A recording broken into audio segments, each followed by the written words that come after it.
Good morning, everyone. Can you guys hear me? Thank you. Good morning, everyone. I'm Hemingway from Columbia. I'm going to talk about our runtime system, Parrot, that can greatly improve the reliability of multi-threaded programs. This is a joint work of Columbia and CMU.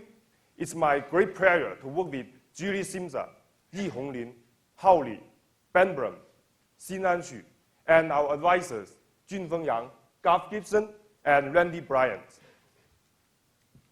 First, let me give a quick preview of Parrot. Multi-threaded programs have become pervasive due to the rise of the multi-core hardware. Unfortunately, these programs are still extremely hard to get right. And we believe a key reason is when these programs run, the concurrently running threads can interleave in too many different ways. We call these interleavings schedules. I'm going to show you a very concrete example in the next slide. In order to make multi-threading easier to get right, researchers have proposed two techniques to reduce the number of schedules for multi-threaded programs. The first one is called deterministic multithreading, and the second one, which is proposed by us, is called stable multithreading. I'm going to tell you what they are very soon. However, despite much effort, these promising techniques still have challenges. They are either slow or too complicated to deploy. In order to solve these challenges, we built Parrot, a practical, StableMT runtime system. In order to regain the performance lost caused by reducing the number of schedules, we proposed a new programming construct we call performance hints that can flexibly allow developers to switch to faster schedules and get good performance. These hints are easy to add and effective in our broad evaluation, and they can benefit other similar systems or even the state-of-the-art system schedulers. So these hints are the key contribution of our paper. Our evaluation on a wide range of programs shows that our system is fast and can greatly improve reliability of multi-threaded programs. All our source code, benchmarks, and evaluation results are online. Let me first show you some background and motivation. To understand why multi-threading is so hard, let's look at a very simple example which contains n threads and each does k steps of log operations. And in this talk, I will define schedule as a total order of synchronization operations, and I'll use this definition throughout my talk. If you look at these programs and use schedule as a total order of synchronization operation, then if you run it with a traditional thread runtime, how many schedules do we have? If we look at the first step, actually the number of schedules is factorial to n because the schedule depends on log permutation order. If you look at all these operations, actually the lower bound, only the lower bound, is exponential to both n and k because different steps can interfere with each other and there can be even more schedules. Ensuring all these schedules are free of concurrency errors is extremely challenging for both developers and existing advanced tools. If we consider all inputs, the problem is even bigger because in real applications, different inputs may cause different synchronization operations, causing many more schedules. If we use a white circle to denote the number of schedules over all inputs in traditional multithreading today, it's really hard for developers or tools to check these schedules and ensure reliability for you guys. And for example, there are some existing techniques such as model checking that can systematically explore schedules, go over an input, and find concurrency errors. Given limited resources, it's really hard for existing advanced techniques to achieve, however, a tiny portion of check schedules. In this talk, I will define coverage as the number of check schedules divided by the number of all possible schedules. And the state of art is this coverage is really poor, despite much of efforts, which brings great challenge for reliability. In order to address this challenge, my collaborators and I have previously proposed an idea called stable multithreading, or StableMT, that can drastically reduce the number of schedules over all inputs for multi-threaded programs. For example, let's consider this example. We can pretty much enforce a well-defined run-robin schedule for this program. Run-robin means for this set of runnable threads, we first let one thread do one synchronization operation, such as locks, and let the second thread do another synchronization operation, and until reaching the last thread, and then you go back and repeat. So this is a very well-defined run-robin order. By enforcing this simple schedule, we can pretty much reduce the number of schedules for this simple program from an exponentially large number to only one schedule. And making this program reliability with this scheduling process is very simple. You only need to check this simple schedule. And it's easy, it can be easily understood by developers. Okay? In general, StableMT can drastically reduce the number of schedules for multi-threaded programs overall inputs. Instead of traditional techniques which try to enlarge the green circle on improving coverage, we actually try to reduce the number of schedules for multi-threaded programs, and we managed to shrink the white circle. And existing techniques can pretty much benefit from this great shrink. For example, I have worked with my Columbia colleagues to show that StableMT can greatly improve precision of static analysis and detect new harmful data races in heavily tested programs. Now, StableMT is not the only one technique that can reduce the number of schedules. Some of you guys may have heard about another technique called deterministic multithreading. I'm going to show you, briefly show you the key difference of these techniques. So for traditional multithreading, it conceptually maintains this messy many-to-many mappings between inputs and schedules. And this messy mapping actually complicates lots of things. For StableMT technique proposed by us, it actually conceptually maps many inputs to a much reduced set of schedules. This mapping is much more simpler and much more easier to get right. For deterministic multithreading, or DMT, it actually tries to map one input to only one schedule. However, although this technique is useful, we believe that StableMT is more useful than DMT, because a DMT system, like the one shown here, can map a slightly different input to very different schedules, artificially reducing the program's robustness on input perturbation. And overall, for all inputs, the number of schedules in DMT can still be very large. Based on this reason, so this is pretty much how much I'm going to talk about DMT today. Next, I'm going to focus on StableMT. If you're interested in more details, please read our upcoming CACM papers. However, although promising, existing StableMT systems still have challenges. The first one is performance. Let's look at the previous example. Let's say we have two core computations shown in the source code with red box. What if we enforce a simple run-robin schedule for this program, as I just mentioned? What's bad about this? We can see that actually, previously in traditional multithreading, the two compute functions can actually run in parallel. But in StableMT, actually, the schedule serializes these two core computations. Then we lose all the benefit of parallelism. So actually, this is a general problem called serialization in existing StableMT systems, because they compute schedules and ignore computation load of threads. We also observe a big slowdown in a previous system when we run 30% of evaluated programs in our evaluation. So this is a general problem in existing techniques. Some other systems, including our own efforts in the previous OSDI and SSP conferences, try to record fast schedules run by the system schedulers and review these schedules on many different inputs.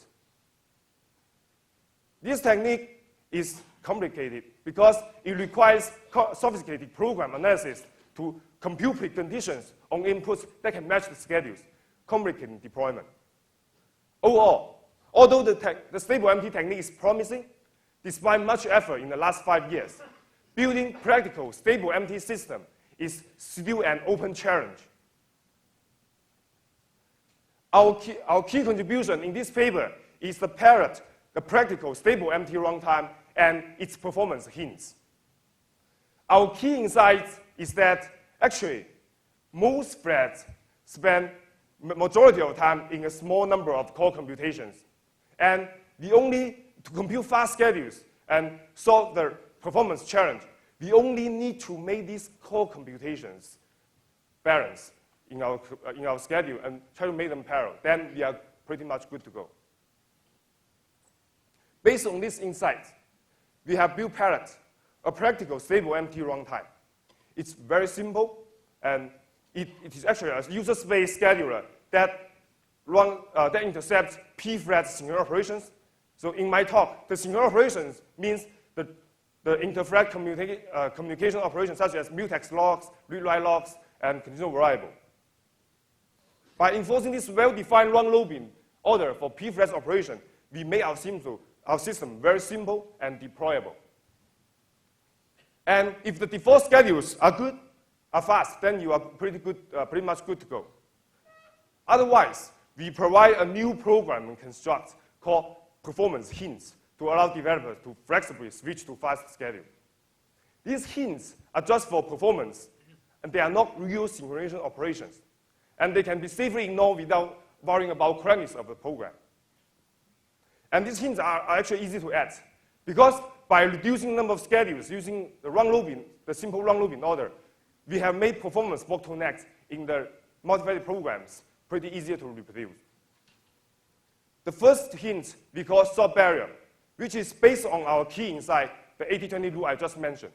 The high-level idea is for co-scheduling threads at core computations so that our runtime will make an effort to make the core computations annotated by this sort barrier run in parallel as much as possible. The good thing of this sort barrier is it actually only makes an effort to switch to faster schedules without introducing more schedules. So the testing effort remains the same as traditional StableMT. And it does not affect correctness or determinism of the program. These hints actually benefit many programs in our version. The second hint we call performance critical section is for annotating a section which is performance critical and encourage the scheduler to get through this section as fast as possible. Evaluation on a wide range of programs shows that our system is fast, easy to use, scalable, and reliable. These wide range of programs cover many popular thread idioms and cover some of the most popular programs such as BurgerDB and mPlayer and OpenLDAP. I'm going to show you the results very soon. The remainder of my talk contains these three parts. First, I'll use an example to show how our system works, and I'll present evaluation results and then conclude. Let me show you this simple example to show how our system works. It's based on PBZip2, a parallel BZip2-like comparison utility. It uses a producer-consumer idiom, where the main thread is the producer that reads file blocks, and the tri-threads are consumers, and they can compress file blocks in parallel. Let me walk you through this code. First, the main thread reads spawns a number of consumer tri-threads based on the first input argument. It then reads the number of file blocks to a global queue based on the second input argument, which is the number of file blocks. Actually, for clarity, in this code, we only use work list parallelism or add and get functions. Actually, these add and get functions are implemented using p-threads operations such as logs and signals. And the tri-threads or the consumers will block on a get function, and they try to get a file block and compress them in parallel. And also, this get function is also implemented using p-threads operations. For clarity, I'm going to show you the work list parallelism in my following slides. And please note that all the synchronization operations have already marked as blue color, and all the other code can run in parallel. Given this code, I'm going to show you how we compute a run-robin schedule and how to use performance hints for optimization. let's say to run our system with this code, it's very, very simple. You only need to set at the LD preload environment variable with a precompiled Parrot library, and then our system will intercept the pthread synchronization operations at runtime and enforce the run looping order for these operations, drastically reducing the number of schedules. Let's say now we have an input with 2 threads and which compress the file with 2 file blocks. I'm going to show you the schedule we enforced. First, the main thread will create 2 consumer threads. Now, the red box shown on the left is the code block being executed, and the red box shown on the right is the events from this executed code block. So I highlight them for clarity. Given this code, the 2 consumers are spawned, and they, because the 5 blocks Q are empty, so they block on a conditional variable, then which is in the get function, and then these 2 threads are not runnable. So the basic idea of our run looping is, by given a number of runnable threads, we will let each thread to do 1 operation and then repeat. If a thread is not runnable, they are not in the run looping queue. Now, the run looping will only involve the first thread or the main thread. Then you read the first file block, and then it will wake up the consumer 1. Now, consumer 1 also becomes runnable, and the run looping will play with these 2 threads. The consumer thread will get the first file block and compress it heavily. And because at this moment, the consumer 2 is not runnable, so it's the turn that the main thread will read the second file block, and then it will wake up the consumer 2. Please note that our run looping will enforce order only for the blue operations, which are synchronization operations. All the other code can be run in parallel. Now, all these threads are runnable, so we'll do run looping on them 1 by 1. Okay? After the main thread is done, now obviously it's the turn of the consumer 1 to do 1 operation. Oops. It gets the second file blocks because it has a turn to do 1 synchronization operation. And actually, now it gets both of the file blocks. And if we actually look at this schedule, it's pretty good, because as long as the number of file blocks is the same and the number of threads is the same, this single schedule is the one that are enforced by our runtime, regardless of file contents and file sizes. So for this range of inputs, we can pretty much ensure reliability very easily by checking this single schedule. Then we are good. But there's a serious problem here. As we can see, we see an extremely unbalanced case where actually consumer 1 grabs both the file blocks to compute, and consumer 2 gets nothing. This is an extreme case that are caused by our run looping schedule, because we enforce a run looping schedule for these operations. But in a traditional thread runtime, these 2 compressed functions can pretty much be run concurrently by the 2 consumer threads and finish very quickly. And more threads give us more slowdown. This is actually not just a problem of run looping. It is a general serialization problem in StableMT system, when that they compute synchronization schedules and ignore computation load of threads. If we ignore computation load, then we pretty much run into this serialization problem. We observe a big slowdown when running a previous system with this code. Solving this problem is actually really hard, but finally we come up with a very simple solution and practical solution. Given this code, we only need to add 2 lines of sort barrier hints here. It's very simple. The first line is the sort barrier init that only reads the number of threads that may involve with this sort barrier or this co-scheduling group. Because in this case, there are 2 consumer threads, so you only need to pass the first input argument to the sort barrier init. The second line, the sort barrier weight, is for identifying the co-scheduling points of core computations, so that our runtime will try to co-schedule threads at these co-scheduling points and makes an effort to make these core computations run in parallel. Given this code, let me show you the new schedule with our hints. Let's say we start from a state that both threads are spawned and the main threads read the first file block. Okay, and later, the main threads will wake up the consumer 1, and the consumer 1 will run into a sort barrier wait. Then it becomes not runnable. Now, only the main thread is runnable, so you reach the second file block, and you actually signal the consumer 2. At this moment, both of the two consumers are called into the sort barrier wait. And because the number of threads involved with this sort barrier is 2, so now both these two threads can return from the sort barrier wait, and they can start the compression parallel in parallel. Actually, by having this new schedule with the hints, the overhead is really small. And as we can say, we only need to balance these core computations, and we can pretty much get very fast performance. At this moment, some guys may ask, why didn't we use p-thread barrier here, right? Why didn't we use p-thread barrier? Note that a p-thread barrier doesn't work here, because if the number of file blocks from input cannot be evenly divided by number of threads, a p-thread barrier will always hang here, while our sort barrier is just performance hints, and they can be safely ignored without affecting queries of the programs.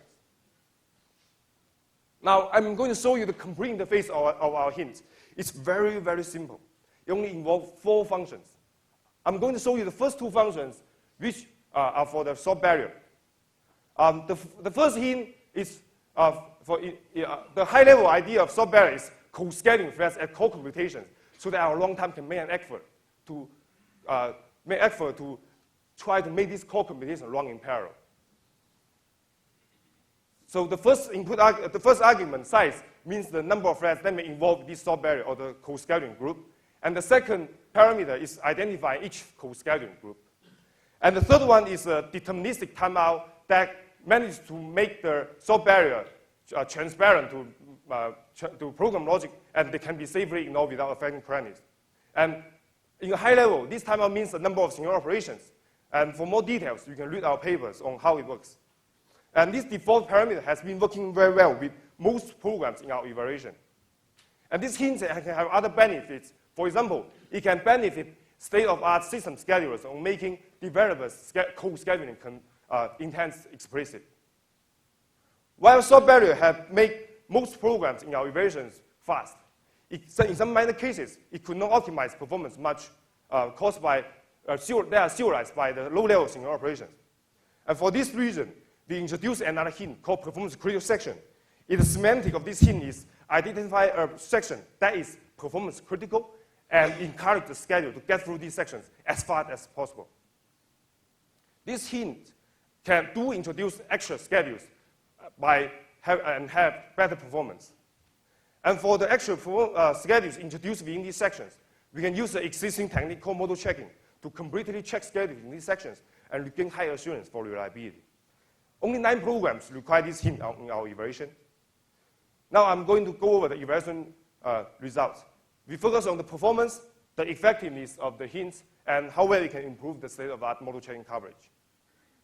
Because our systems is simple and practical, we were able to evaluate on a wide range of over 100 programs, which is 1 order of magnitude more than any previous evaluation.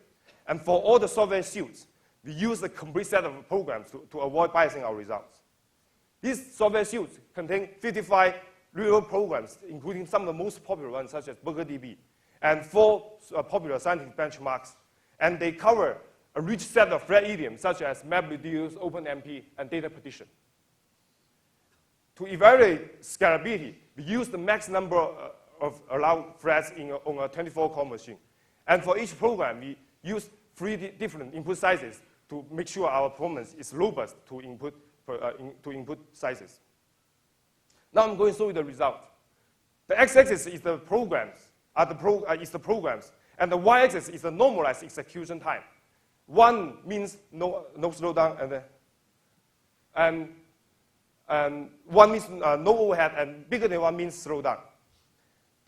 Our benchmarks contain ImageMagick, one popular image editing software suite, and the popular C++ Parrot STL algorithm, and Parsec, which contain various pipeline patterns, and Express2, a classic scientific benchmark, and Phonics, a MapReduce software benchmarks, and MPB, a benchmark maintained by NASA.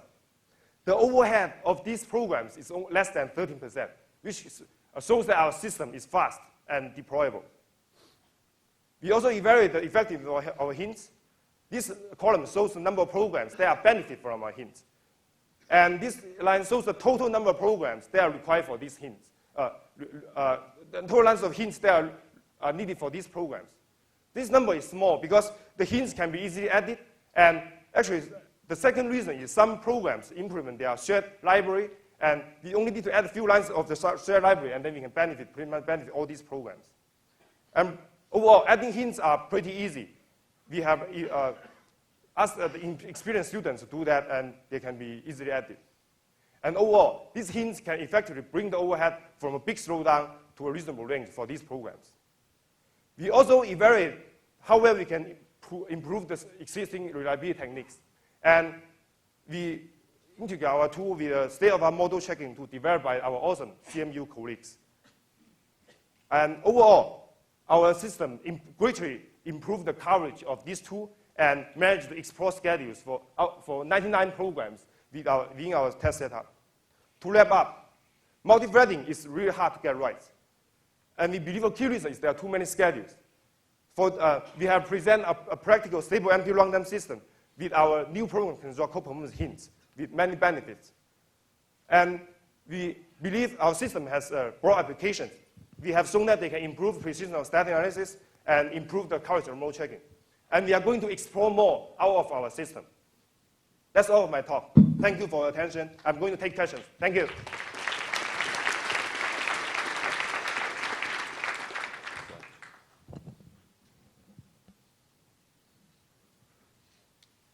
Okay, why don't we start with a question from Google moderator. StableMT reduces the number of schedules. Can StableMT guarantee that the resulting number of schedules is sub-exponential with respect to the number of threads and the number of synchronization operations?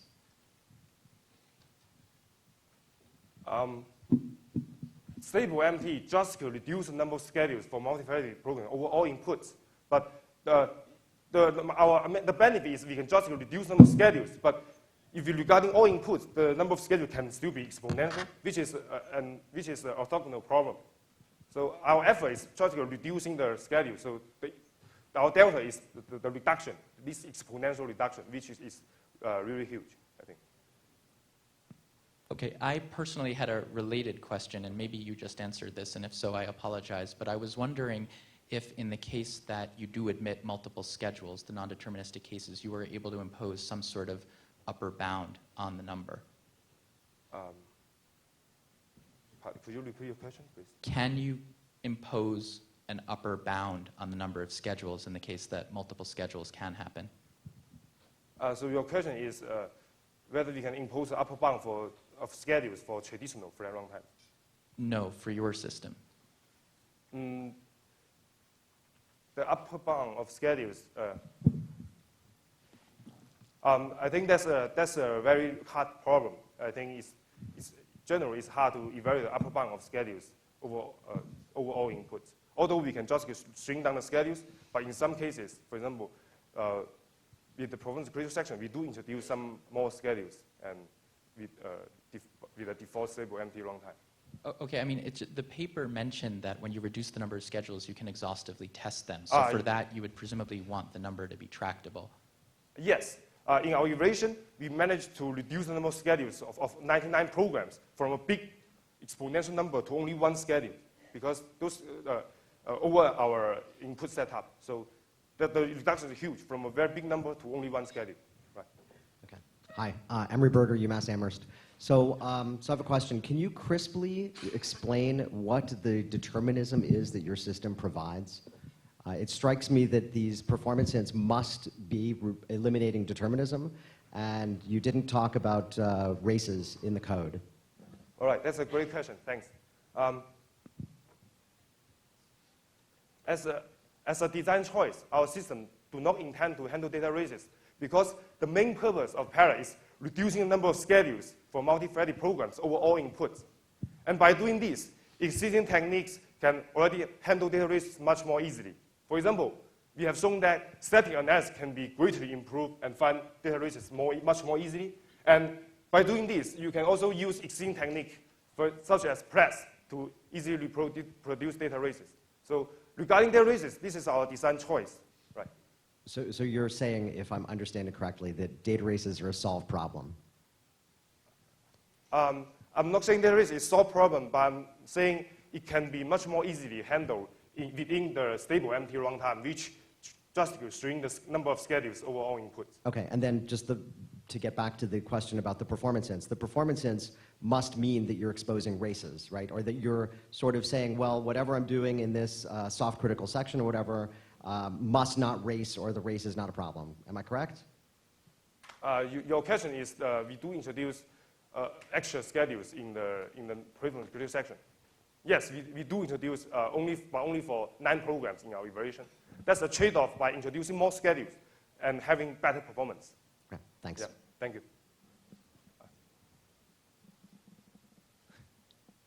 Ben Blum, CMU. In the previous answer, you alluded to using static analysis to help data race detection once you've instrumented a program with Parrot. However, using static analysis, it might be difficult to understand how Parrot constrains the execution of the program just looking at the code statically. Do you think it's easy, or do you think it's a research problem to figure out how to make static analysis aware of this? So your question is how do we manage to improve data races by shrinking down the number of schedules? Yeah. So the high-level idea is by shrinking the number of schedules that need to reason about by analysis. For example, we only need to reason about a much more small set of schedules, and then static analysis only need to say true for this small set of schedules. Then we can pretty much greatly improve the precision of static analysis. So that's a high-level idea of our previous work. Sure. I guess my question is, do you have intuition for how hard it would be to make static analysis understand Parrot's reduction in schedules in advance? In our evaluation in the previous work, we can our static analysis can pick up the schedules pretty well and can generate a much and can make the static analysis much more easily to understand. Yeah. Thank you. And reasonable. Yeah. Okay, please thank the speaker.